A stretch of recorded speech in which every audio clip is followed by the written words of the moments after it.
Hello Prime People, jumpa lagi bersama kami di Prime Talk. Saat ini saya ada di salah satu retail yang cukup terkenal di daerah Pantai Indah Kapuk, yaitu Tipel. Bersama saya sekarang ada Ibu Kiki, yaitu founder dari Tipel sendiri. Ibu Kiki, silakan mungkin memperkenalkan diri. Halo, saya Kiki dari Tipel Wine. Salam kenal semuanya.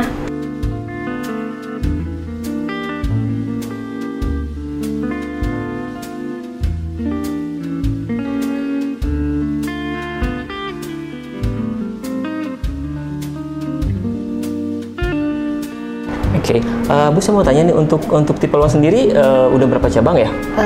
Sementara baru 2 aja sih.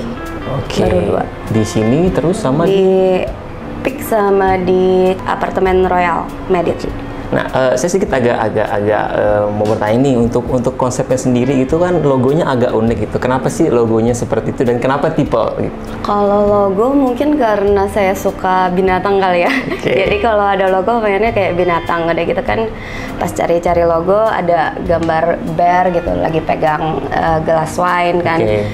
Cocok aja sama konsep retail saya yang fokusnya sama wine gitu. Terus kalau namanya Tipel sendiri kan, Tipel artinya itu kan noun ya, an alcoholic drink kan. Okay. Jadi minuman apapun yang mengandung alkohol itu slangnya itu Tipel gitu. Kayak booze, Okay. Tipel gitu. Tipel itu ya itu an alcoholic drink gitu kan. Nah, kalau ngomongin alkohol kan ini jarang-jarang nih kita dengar nih bosnya salah satu retail alkohol itu perempuan atau wanita lah. Nah, ini kan agak surprise nih gitu. Kalau kita tahu nih, Bu Kiki ini kenapa sih lebih pilih alkohol gitu? Saya jujur suka wine udah 10 tahun sih. Oke. 10 tahun suka wine. Sedikit banyak tahu tentang wine udah gitu, karena waktu itu juga lagi pengen cari kerjaan dan pengen cari waktu luang lah, isi waktu luang karena ya terus tiba-tiba ya kepikiran pengen buka bottle shop aja sih. Oke. Ya, berarti suka wine dari 10 tahun. Berarti itu pertama kali itu kenal alkohol di wine berarti? Iya, betul. Oke. Pertama kali ketemu alkohol itu wine, baru belakangan ini sekitar 2 tahun baru bisa coba whisky gitu, enjoy whisky. Awalnya wine dulu. Okay. Untuk wine, kalau boleh saya tahu itu favorit wine itu yang mana sih? Atau kalau kita ngomongin negara ya, itu kan sekarang wine itu kan kalau kita ngomongin market Indonesia itu kan banyak banget ya. Mulai kalau kita ngomongin negara, region ataupun varietal grape. Nah, untuk Bu Kiki sendiri nih, awalnya aja ya, kenapa bisa suka wine itu pasti kan pertama kali, saya pertama kali dikasih Merlot atau pertama kali dikasih Pinot Noir atau mungkin Cabernet langsung jatuh cinta, langsung suka wine gitu. Barulah kedepannya mulai suka yang lain. Gimana, Bu? Waktu awal minum sih belum ngerti sama sekali sih. Kadang-kadang ya awalnya itu jujur cari yang manis. Yang manis ya? Tapi semanis-manisnya saya cari manis, nggak pernah cari sweet red. Sweet red, oke. Itu sweet red itu menurut saya terlalu manis. Oke. Nah, jadi waktu itu awal-awal saya minum itu nggak pernah white juga, langsung ke red. Dan sukanya itu dulu awal kalau nggak Merlot, Kapsat. Cabernet. Ya, udah gitu agak bosan kan karena manis kan itu kan. Maksudnya nggak yang lama-lama bosan lah Merlot sama ini. Iya. Terus akhirnya saya kalau kemana-mana carinya Shiraz. Oke. Cari yang bener-bener bold spice gitu kan, gitu kan. Terus udah gitu lama-lama Shiraz juga bosan juga. Terus udah gitu sekarang terakhir sukanya Pinot Noir. Pinot Noir. Okay. Udah coba Pinot Noir, tapi sekarang campur lagi, balik lagi. Tapi so far sih mau gimana pun menurut saya yang paling enak red blend. Red blend. Red blend. Oke. Nah, jadi agak unik memang ya. Biasanya ini sepengalaman saya gitu ya. Kalau biasa kalau perempuan itu awal coba wine itu pasti sukanya yang manis gitu kan. Ini kalau ini agak unik langsung gitu ya, justru dia awalnya suka cobanya yang Merlot, yang Cabernet, which is agak strong juga. Tapi ya agak unik sih memang yang begini ya. Kalau kita ngomongin ya ini berhubungan sama range price juga lah ya. Sepengalaman Bu Kiki, kalau kita nyebut brand ya, wine paling mahal yang pernah Bu Kiki coba itu harga berapa? Kalau Bu Kiki pernah ada satu botol? Iya. 25 juta. Wow, 5 juta. Kalau berarti kalau kita ngomongin negara, Italia atau Prancis? Itu wine-nya itu Prancis, Bordeaux. Prancis, oke. Mungkin Bu Kiki punya sedikit masukan nih buat para wanita-wanita di sana yang coba dong keluar dari zona nyaman wine, jangan yang manis kayak gitu seperti itu. Karena wine itu kan banyak dieksplor, nggak harus manis, nggak harus light, nggak harus rosé, nggak harus moscato. Karena yang sepanjang kita tahu kan biasanya kan yang cewek-cewek itu kan lebih suka kan yang manis dong Pak Bu yang setuju sih. Kalau menurut saya itu wine itu nggak ada yang nggak enak. Jadi kalau misalkan ada customer tanya ke saya wine yang enak apa, ya balik lagi selera dong. Kalau enak kan setiap orang nggak sama sukanya kan, balik lagi selera. Kalau saya itu tanyanya lebih prefer rasanya yang seperti apa, nanti kita coba rekomen yang seperti itu apa gitu kan. Jadi nggak ada yang nggak enak sih menurut saya. Terus kalau mau keluar dari zona nyaman harus sih, karena saya aja kan awal-awal kan red terus tuh. Terus nggak pernah coba white. Saya pikir tuh dulu white itu sama sekali nggak enak kan. Sama sekali nggak enak. Terus setelah saya coba explore white, ternyata white itu banyak juga yang enak. Jadi ya mesti coba sih, semua harus dicoba. Kalau emangnya mau suka sama wine, emangnya suka sama wine, harus coba aja berbagai macam grapes, berbagai macam negara, nanti ketemu sendiri sih yang sukanya apa gitu kan. Mungkin nanti ya lama-lama tahu deh, di situ deh saya carinya gitu, selalu yang itu carinya gitu kan. Oke, iya jadi kan karena yang kita tahu stigmanya kan ya, kalau anak muda apalagi yang perempuan kan lebih mungkin carinya yang soft, yang manis. Stigma Indonesia atau Jakarta itu memang seperti itu kebanyakan gitu kan. Kebanyakan di Indonesia begitu sih, carinya manis sih.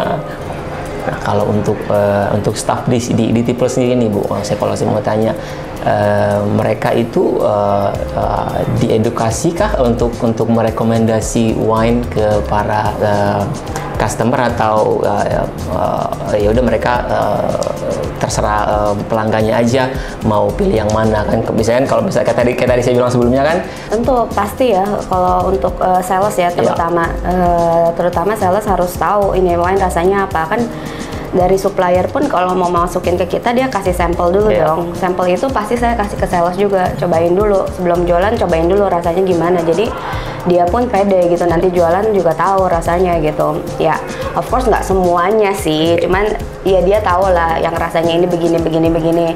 Terus untuk basic training wine juga saya sering educate. Jadi banyak juga supplier atau orang-orang yang mau datang ke sini untuk educate ininya staff saya, ya saya educate juga sih mereka semua gitu.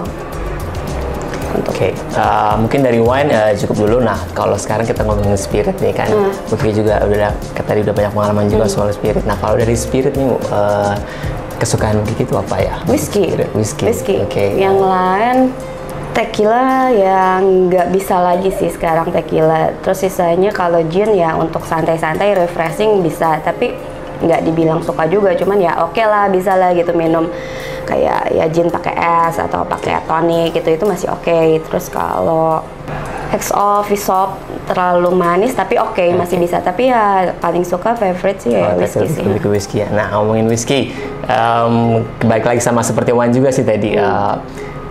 Harga termahal yang pernah beli, coba kita ngomongin brand lah. Banyak. Sebotol. Yes. Yang termahal sekarang. Iya, yang terakhir ada diminum paling mahal. 40 juta sih. Wow, 40 juta. Iya. Saya nggak tahu itu yang mana yang 40 juta ya. Tapi kan zaman sekarang enggak 40 juta itu enggak mesti kita beli satu botol kan enggak, karena banyak whisky bar yang kayak dia bisa serve cuma satu gelas, satu shot itu berapa gitu ya. Which is ya bagus sih konsep begitu. Jadi kita kan nggak mungkin juga misalkan mau beli 40 juta nih tahu nggak nih enak gitu kan, datang ke whisky bar dulu aja gitu, coba dulu ini enak nggak. Kalau udah suka kan jadi nggak sia-sia juga, udah beli satu shot udah gitu kan, nggak harus beli satu botol gitu sih.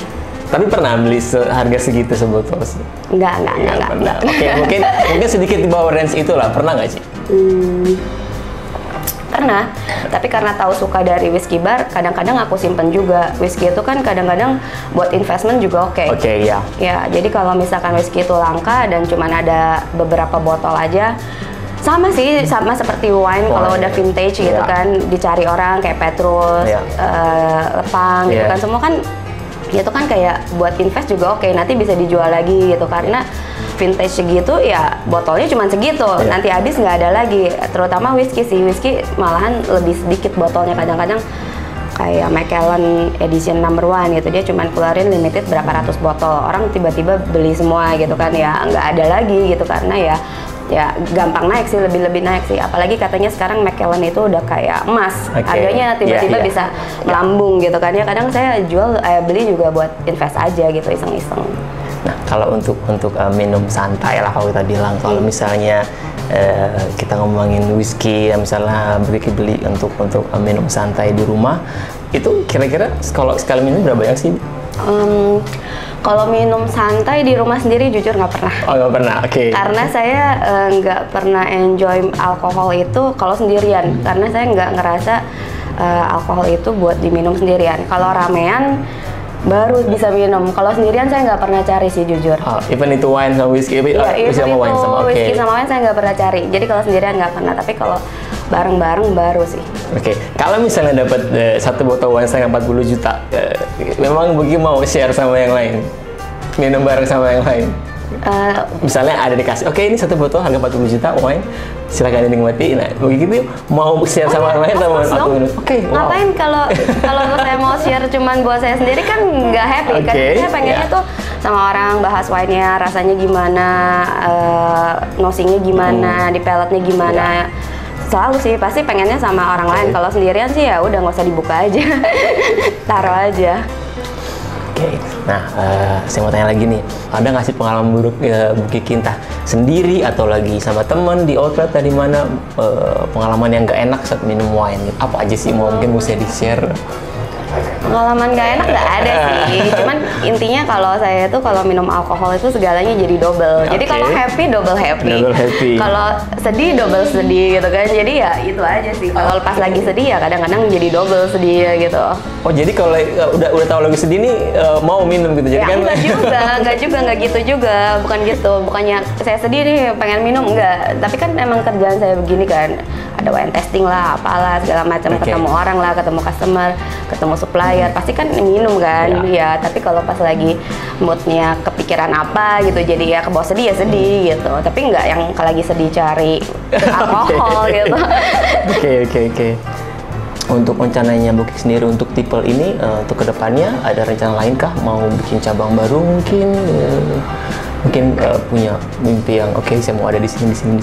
Ya pasti pengen sih, lagi mau coba ke bir, mau coba bir tap juga. Jadi ininya fokusnya di beneran tap bir gitu, yang fresh dari cake-nya gitu. Terus udah gitu ya pengen buka wine namanya wine lounge juga sih. Nggak cuman bottle shop, tapi ya belum baru wacana aja lah, belum ada apa-apa sih.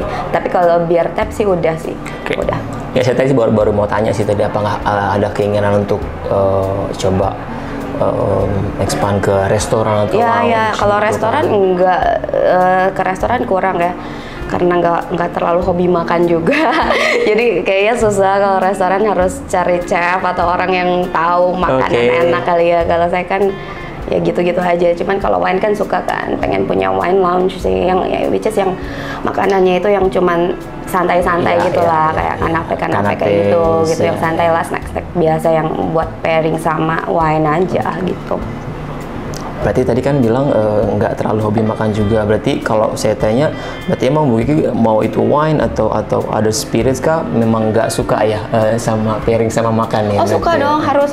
Kalau biasa minum ya harus sambil makan sih. Kalau nggak kadang-kadang ya nggak enak aja lama-lama. Harus sambil makan sih biasanya. Cuman ya makan juga nggak yang makan berat banyak gitu, nggak sih. Ngemil-ngemil aja. menurut Bu Kiki aja nih kalau red blends itu lebih cocok tuh untuk makanannya apa sih, mungkin kan bisa share juga kan, mungkin nanti teman-teman saya bisa coba-coba kan, oke, red blends enak nih buat makanan ini gitu. Kira-kira kalau buat selera Bu Kiki itu kalau red blend sendiri apa sih, buat makanan apa sih gitu loh? Kalau menurut saya yang paling cocok ya steak ya pasti ya. Steak, okay. Harus steak, cuman ya nggak mesti juga sih. Kalau kita ngomongin lokal lah ya, kita ngomongin makanan kita lah, makanan Indonesia gitu, apa sih kira-kira yang cocok? Ya, makan aja sama nasi goreng lah enak. Ya. Udah pasti enak. Sama Indomie juga enak. Susah sih kalau udah suka wine ya apa aja masuk lah. Iya. Kadang-kadang minum wine sama martabak juga enak. Iya, martabak manis atau martabak manis? Martabak manis. Ya, martabak manis keju gitu enak sih, keju. Okay, iya. Ya kadang itu sih orang kan terlalu kalau kita terfokus sama statement yang pernyataan yang sudah dibikin di luar sana, oke, makan red wine sama red meat, white wine sama ya kayaknya kan gak gitu gimana? Juga Kalau sih. kita kan Indonesia terkenal dengan berbagai macam masakan yang luar biasa gitu kan. Nah, sayang aja kalau nggak dicoba sama wine sama sekarang. sate ayam Madura aja enak sih minum wine. Oke, Cik Kiki terima kasih atas waktunya untuk share mengenai tipel dan juga pengalaman wine dan spiritnya. Oke, lain kali kita bisa bikin pembicaraan lagi mengenai produknya ya. Boleh. Dan juga Prime People, terima kasih atas waktunya. Kita ketemu di lain waktu. Tunggu bisa cheese.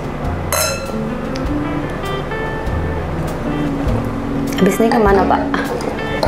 Masih di Rapik juga sih. Muter-muter. Ya.